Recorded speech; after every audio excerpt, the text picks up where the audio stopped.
Donald Trump is refusing to concede the election. Trump aides are plotting an intervention to tell him he has no hope of winning.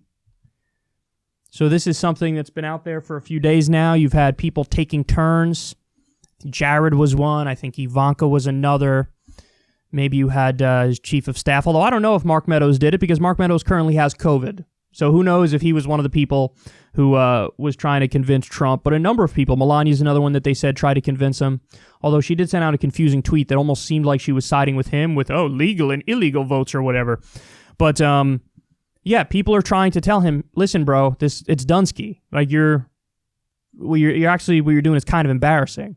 Like the final margin is going to be Biden beating Trump by about the same amount that Trump beat Hillary in terms of the Electoral College. So it's going to be 305, 306, 307 electoral votes around there, right?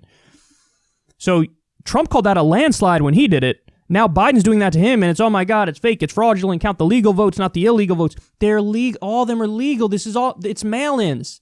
Guys, we told you in advance what was going to happen.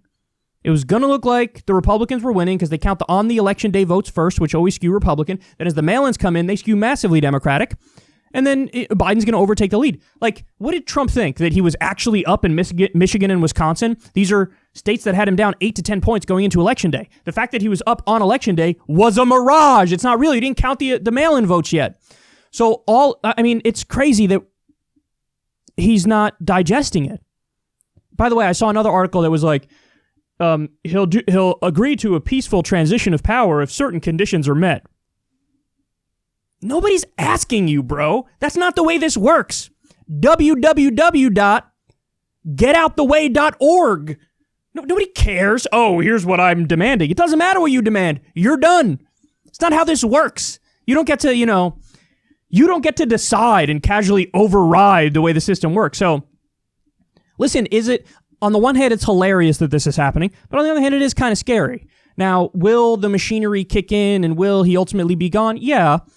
But, an American president who's just refusing to acknowledge the objective reality, even when you have George W. Bush, Mitt Romney, you have world leaders who are even Trump's closest allies, like Modi in India. These people are sending out congratulations tweets to Kamala Harris and Joe Biden, our top allies. Everybody's like, well, yeah, this is...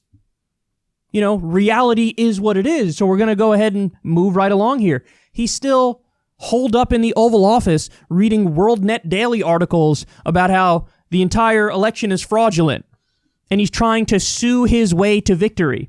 My dude, what are you going to do? What are you going to do? You're going to sue in Nevada, where you're going to lose incredibly comfortably? You're going to sue in Arizona, where, again, you're going to lose relatively comfortably? You're going to sue in Pennsylvania and Georgia? There's too many states for you to... Like, if it was just one state, maybe him throwing a tantrum and suing like crazy and trying to steal it, maybe it would work. But there are too many states. There's, 4 or 5 states you're going to try to get the result flipped in all of those? Like, what are you talking about? What are you doing? What are you doing? So I don't know what's going to happen from here. Is he going to keep throwing a tantrum? Is he going to still refuse to concede? Is he going to do a typical Trump thing where, he might do and in fact, I think this is probably likely. At some point, the reality will set in and he'll do the, you can't fire me, I quit routine. Or he might do the, even though the election result is wrong, I'm going to be the bigger man. He might do something like that. But listen, really all of his most negative qualities are coming out now that he lost. He's the sorest loser on the planet. He really is throwing like a toddler-like tantrum.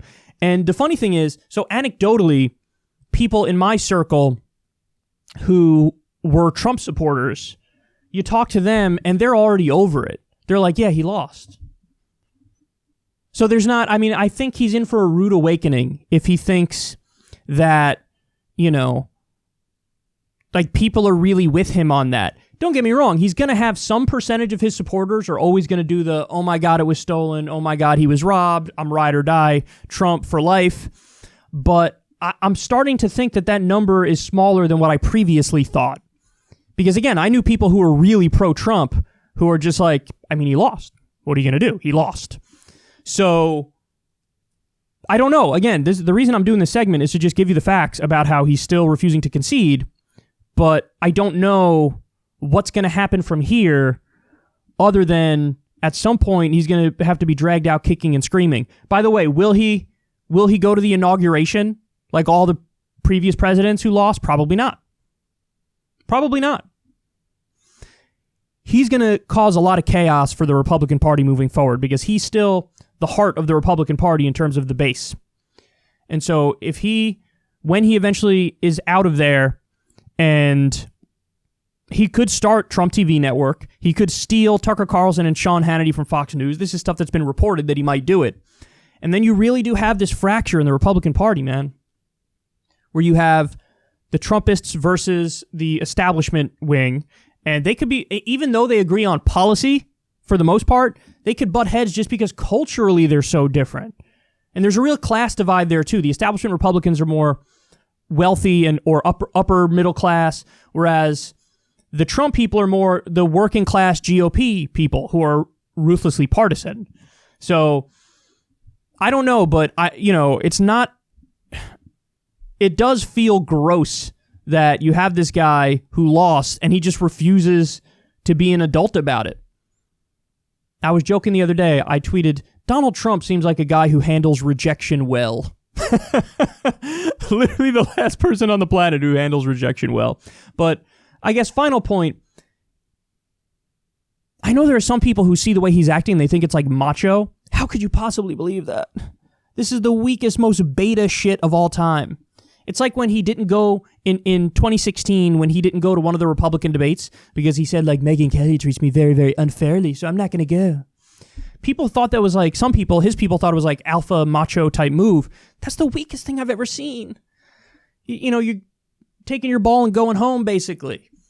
So there you have it. I hope the intervention gets through. I hope he comes to his senses. But I'm not holding my breath, and I'm really just sitting and watching it unfold like the rest of you. Who the hell knows what's going to happen?